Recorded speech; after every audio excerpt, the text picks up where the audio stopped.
यहाँ पे एक मैं सिनेरियो बता रहा हूँ, जो अभी तक हम लोग स्ट्रक्चर के प्रोग्राम यहाँ पे क्रिएट कर रहे थे, ठीक है? तो हम लोग वहाँ पे नॉर्मल वेरिएबल बना रहे थे किसी भी स्ट्रक्चर का। जैसे कि मैं इस प्रोग्राम से इसको समझा रहा हूँ, ठीक है? Consider a case where we need to store the data of 5 students.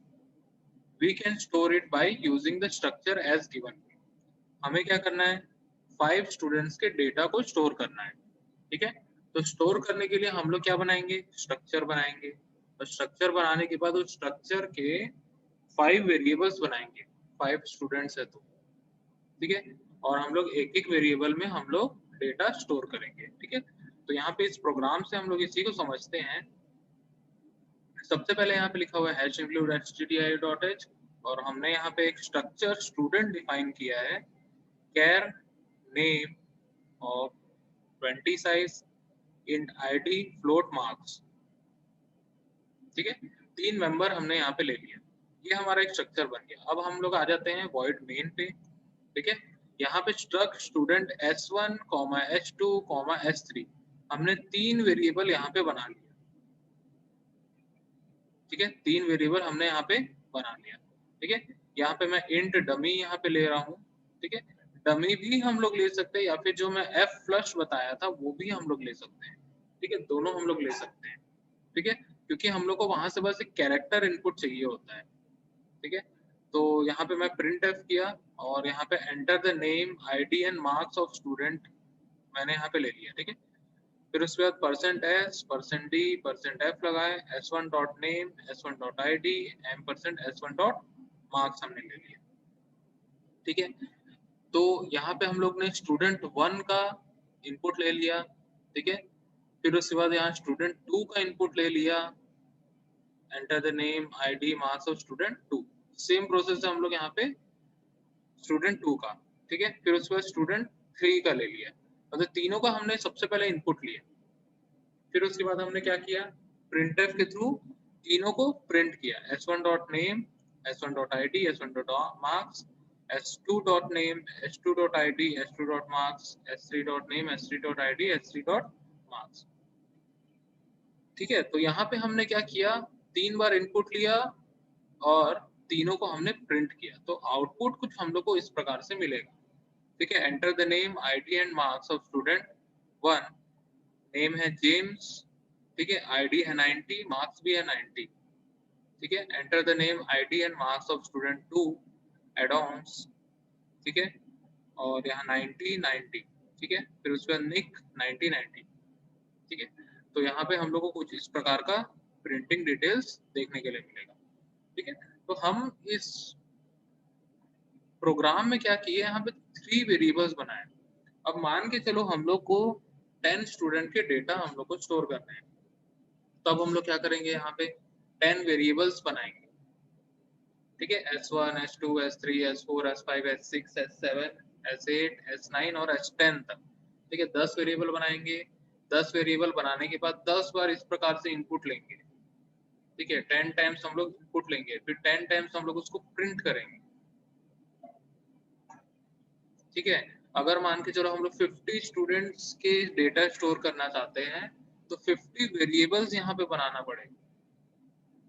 50 variables हम लोग बनाएँगे,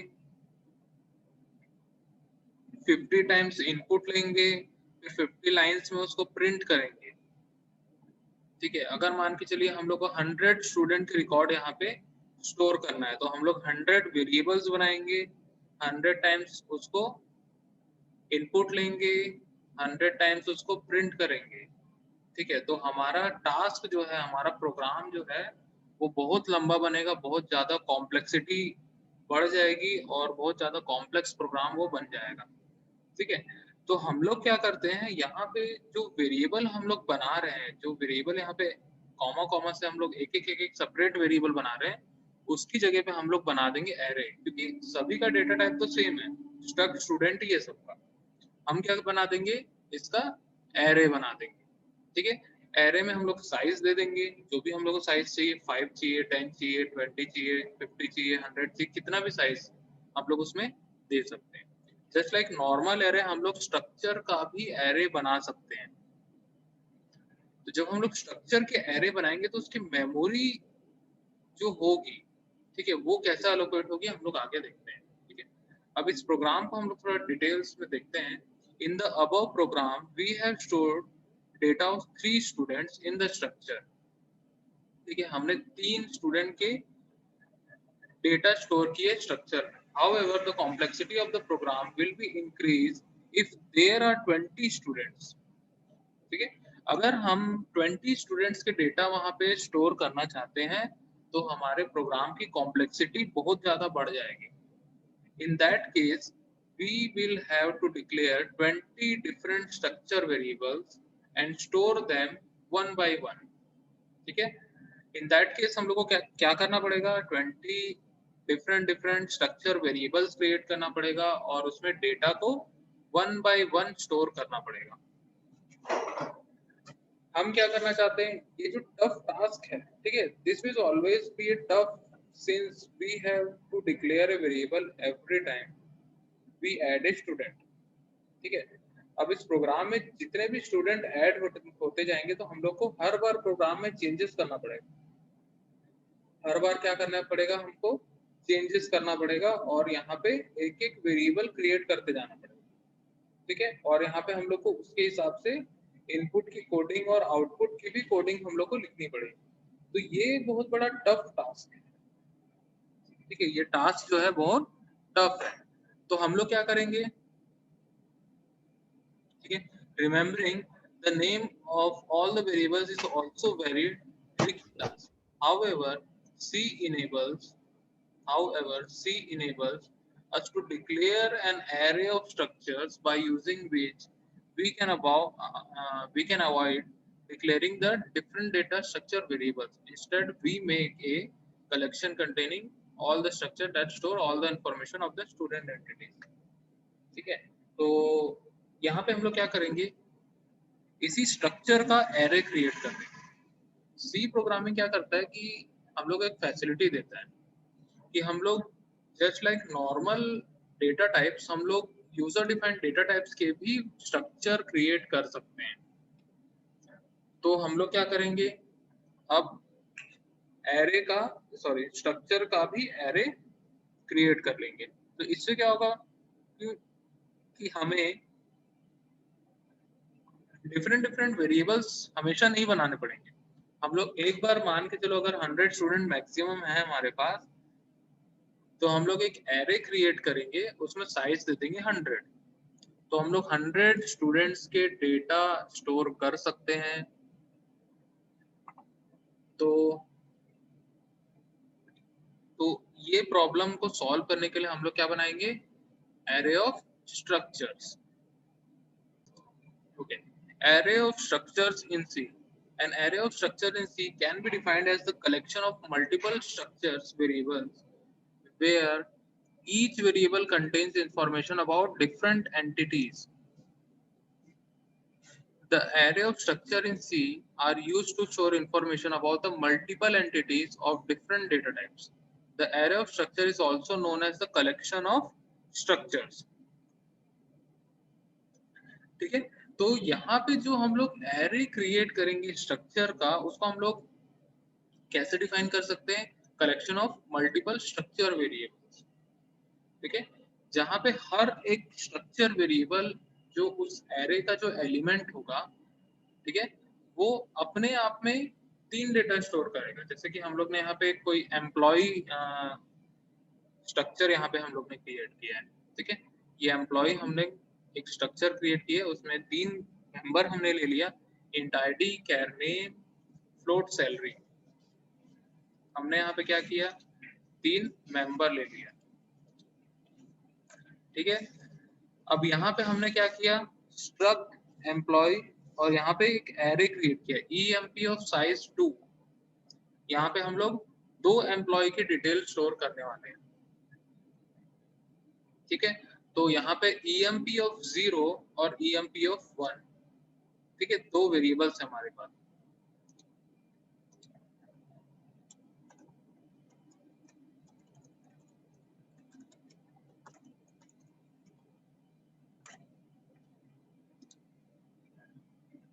ठीक है, यहाँ पे 2 वेरिएबल्स हमारे पास। अब EMP ऑफ 0 उसके पास 3 मेंबर होंगे, इंट आईडी, कैर नेम, फ्लोट सैलरी, ठीक है। EMP ऑफ 1 इसके पास भी 3 मेंबर्स अवेलेबल होंगे, 3 डेटा वो स्टोर कर सकता है, इंट आईडी, कैर नेम और फ्लोट सैलरी।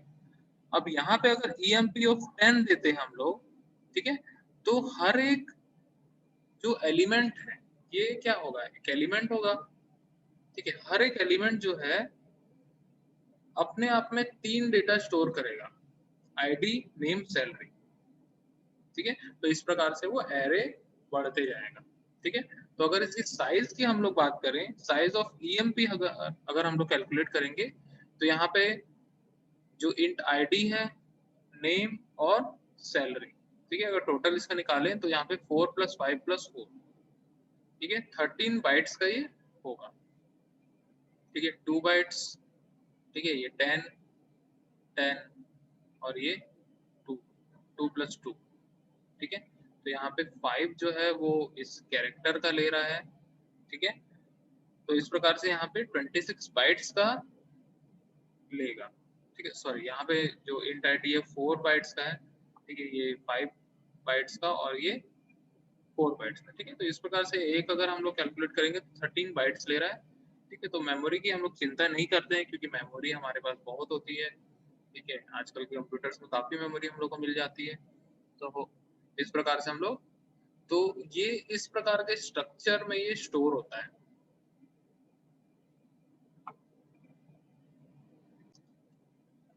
ठीक है। यहाँ पे हम लोग एक एग्जांपल देख रहे हैं एरे ऑफ स्ट्रक्चर्स का, जिसमें हम लोग 5 स्टूडेंट्स के डेटा स्टोर करेंगे और प्रिंट करेंगे, ठीक है। Hash include stdio.h, hash include string.h, हम लोग क्योंकि यहाँ पे कैर नेम ले रहे हैं, स्ट्रिंग ले रहे हैं, तो हम लोग यहाँ पे string.h लाइब्रेरी फंक्शन को, लाइब्रेरी फाइल्स को यूज करेंगे।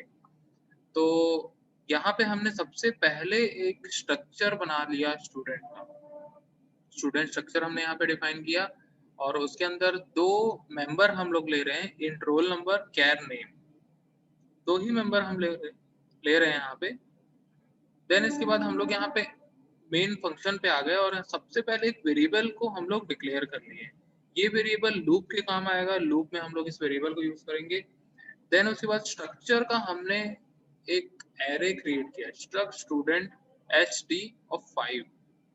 ht5 क्या है, एक एरे है जिसका साइज है 5, मतलब इसमें 5 स्टूडेंट्स के डेटा स्टोर कर सकते हैं, ht0, ht1, ht2, ht3, ht4, ठीक है। तो सभी ht0, 1, 2, 3, 4 सभी में क्या रहेगा, रोल नंबर और नेम दोनों के दोनों अवेलेबल होंगे, ठीक है। अब यहाँ पे आते हैं हम लोग print F, enter records of 5 students, ठीक है। यहाँ पे हम लोग को 5 स्टूडेंट्स के रिकॉर्ड एंटर करने हैं, ठीक है। कैसे एंटर करेंगे, फॉर लूप हम लोग लगाएंगे, फॉर लूप लगाए और यहाँ पे 0 से हम लोग स्टार्ट किए, i = 0, i is less than 5 क्योंकि साइज 5 है हमारे पास, ठीक है। तो हम लोग यहाँ लिए लेस देन 5 मींस 0 to 4 चलेगा। देन उसके बाद i प्लस प्लस, एक एक स्टेप हमको बढ़ना है। देन उसके बाद हम लोग क्या कर लिए, यहाँ पे printf लगाए और एक एक स्टूडेंट का हम लोग यहाँ पे स्टोर करें। सबसे पहले i की वैल्यू 0 होगी, ठीक है। i की वैल्यू 0 होगी तो प्रिंट करेगा एंटर रोल नंबर, ठीक है। यहाँ पे %d m% ht of i dot roll number, ht of i मतलब ht of 0 dot roll number, ठीक है। तो ht0 का क्या इनपुट करना है हम लोग को, रोल नंबर इनपुट करना है।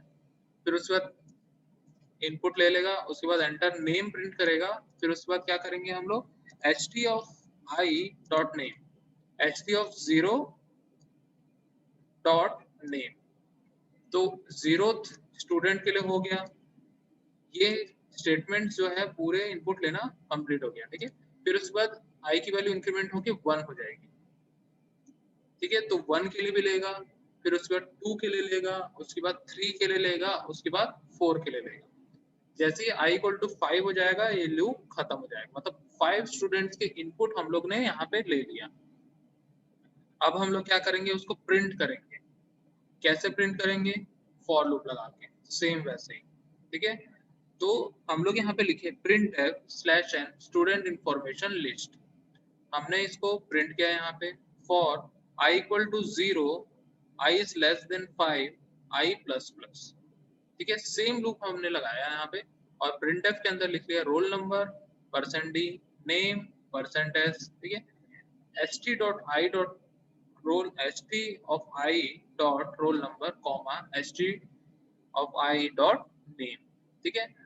तो यहाँ पे एक बार st of 0, ठीक है, st of 0 दोनों डिटेल प्रिंट करेगा, फिर उस वक्त st of 1 के लिए, st of 2 के लिए, st of 3 के लिए, 4 के लिए, ठीक है। तो इस प्रकार से यहाँ पे पांचों स्टूडेंट के डिटेल्स प्रिंट करेगा। तो यहाँ पे हम लोग देख सकते हैं कुछ इस प्रकार से आउटपुट हम लोग को यहाँ पे देखने मिलेगा। Enter records of 5 students, enter role number 1 डाल दिए, एंटर नेम में हम लोग सोनू डाल दिए, फिर उसके बाद roll number 2 Ratan, roll number 3, ठीक है, Vimal, roll number 4 James, roll number 5 Sarfaraz, ठीक है। 5 स्टूडेंट हो गए, ठीक है। पांचों स्टूडेंट के हम लोग रोल नंबर और नेम यहाँ डाल दिए, ठीक है। फिर उसके बाद ये वाला लूप काम करेगा, ये वाला लूप, फिर उसके बाद प्रिंट करेगा roll number 1 name Sonu, roll number 2 name Ratan, roll number 3 name Vimal, roll number 4 name James, ठीक है, और रोल नंबर 5 नेम सरफराज, ठीक है। तो इस प्रकार से यहाँ पे आउटपुट प्रिंट करेगा। तो हम लोग यहाँ स्टूडेंट का एक एरे बना सकते हैं और जैसा सिंपल फॉर लूप हम लोग लगाते हैं किसी भी एरे को एक्सेस करने के लिए, सेम हम लोग इस एरे को भी हम लोग फॉर लूप से एक्सेस कर सकते हैं। तो इस प्रकार से हमने बनाया है यहाँ पे structure of array of structures.